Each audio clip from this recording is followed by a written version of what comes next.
Thank you for joining me. Welcome back to my channel. Today being the 65th anniversary of Nigeria, it's not surprising for me to see most of the northern leaders appreciating the British Empire that these days, 65 years ago, they handed the country in what we call a pseudo independence.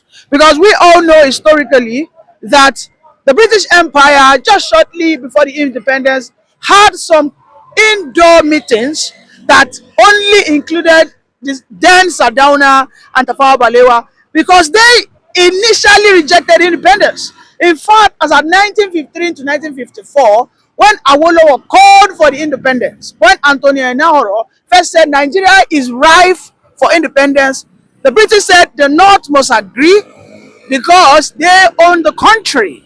I mean, the British made this known, and this is why today we seem to remain in the captivity, in the bondage, under the whims and caprices of the Northerners, unfortunately. And today, I am not surprised, but I know you might be surprised that they are appreciating the British Empire for ensuring that Nigeria is being binded and bonded in a bondage called One Nigeria. And here we are today, whether you like it or not, everything that you must achieve as a person, as far as you are not a Fulani or a Hausa person, you must bend down your knees in their palace of authority. And unfortunately, whatever Tinubu tries to do, everything he has said in his speech earlier on, he will not achieve it if the North do not agree to him. I mean, we remember when Obasanjo came with the Operation Feed the Nation. Obasanjo came with the issue of families should not give birth more than so. That Nigeria is going, the population of Nigeria is going to be an outburst. In fact, today the speech Obasanjo gave takes us back to the very first time he became the head of state in 1979. He said today that if care is not taken in 2050, that Boko Haram will be a child's play. Because the way the northern population keeps skyrocketing, that Nigeria unfortunately will be overrun by children who are not being taken care of. In today's Nigerians' reality, are we not being overrun by bandits? Are we not being overrun by the liability that the North has foisted on all of us? I mean, take a look at it. If Nigeria was not one, let's just say Nigeria was still in its regional form, and Awolowo has handed over to another Westerner who is administrating upon whatever is going on in the Western region. How will the fascists, because that's what I'm going to call them, those northern bandits who are fascists, how will they have the temerity to somehow walk into Kwara State, unleash terror? They wouldn't dare. Because as at that time, we will all know that we are in a house of commotion. However, each room has its door. Are you with me? What I'm trying to say is, we are in a face me and face you apartment or a building. I know that this room belongs to the Fulani people. I know that this room belongs to the Igbos. I know that this room belongs to the Yorubas. I wouldn't. That is when we are regionalized. A Fulani man will not be able to come into the room of an Igbo man without knocking. Because if he busts the door, then I know he is looking for trouble. And this is why you see that the North are the happiest. You take a look at the celebration today. Take a look. Go to the social media. Because there have been so many conversations which I'm going to play you just a little bit snippet of the reactions that I've been able to gather in the meeting I was. Those people who are happy defending whatever that is going on today as far as this Nigerian contraption is concerned are the Northerners. They are saying that the problem of Nigeria is not the constitution, that the problem of Nigeria is because we had bad leaders.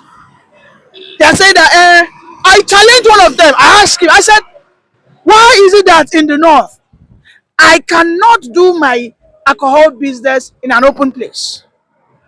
That I have to be contrived to a locality. Someone get it to be precise. But In the south, if we say that open grazing is not allowed, we say that they are targeting the Fulani's livelihood, destroying, demolishing, okay, and what, stigmatizing alcohol business that is largely done by the Igbo man and the Yoruba man. Is that not an attack on the livelihood of the Southerner? This is why, once again, they will continue to appreciate the British. Because in 1966, when the war broke out, when the Civil War broke out, the force that ensured that Gowon defeated the Igbos was the British. Of course, for our natural resource. Without the British, Nigeria would have been long dead and gone. Without the British, with their what? With their hidden hands of manipulation, okay, and greed. If they were not involved, Nigeria would have been dissolved long way ago. In fact, as of 2014, Nigeria would have scattered.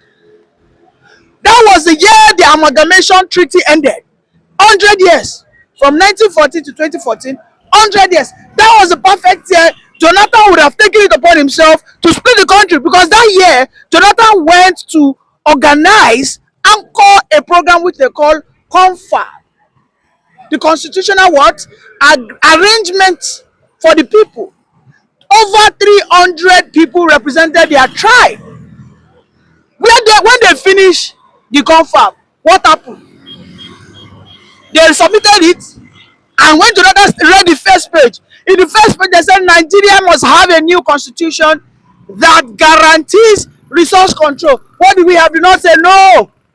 These confab recommendations can never be implemented. Jonathan is against the what? The sovereignty, the sustainability, and of course the existence of the North. That was a statement of the Northern Arewa leaders. So what we have is, without the British, who of course are the greatest sponsor of Nigeria being in bondage, they are the one that gave the lock and key to those who are, of course, their pseudo masters, or should I call them the slave masters.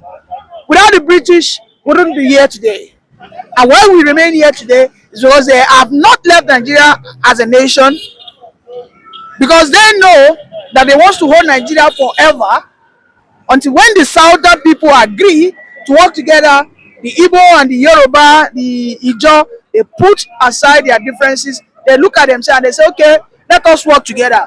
Let us set ourselves free. And what I mean is not necessarily cutting out the country, not necessarily burning down the country, but when they agree on a single mission and vision, a single agenda, such as state police, such as resource control, when they all agree, they push aside what we call political exigencies.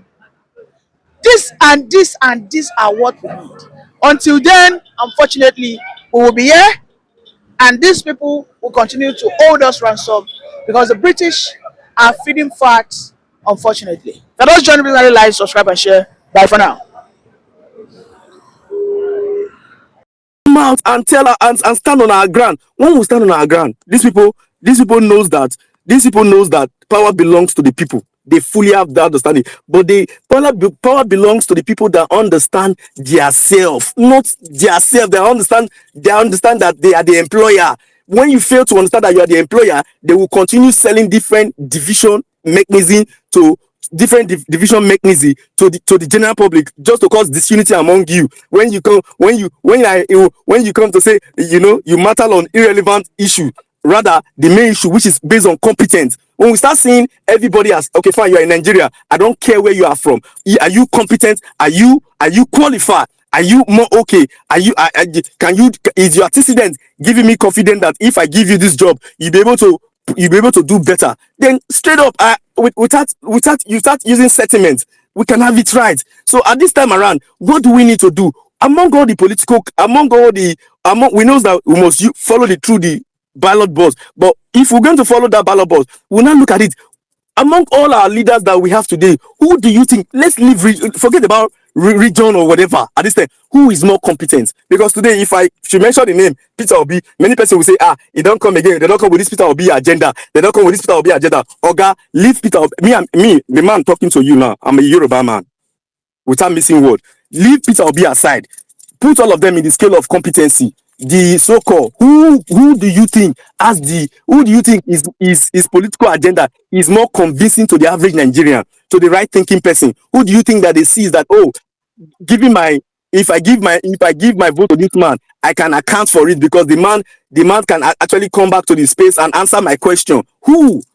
These people does not answer you. You don't care. President Tinubu, because we can see Lagos as, I'm sure you are speaking from Lagos, not from Anambra. President Tinubu does that for that. That's why. And thank you. President Tinubu has now become what his agenda. He has now become an employer of a kingmaker, and that is what the tragedy. Whether he came out earlier and said, you did not vote me, but I voted myself. But I'm your president, and there's nothing you can do about it. Do you understand what that is, son? It simply means that you are not a citizen. You are not, whatever thing he give you, you must take it.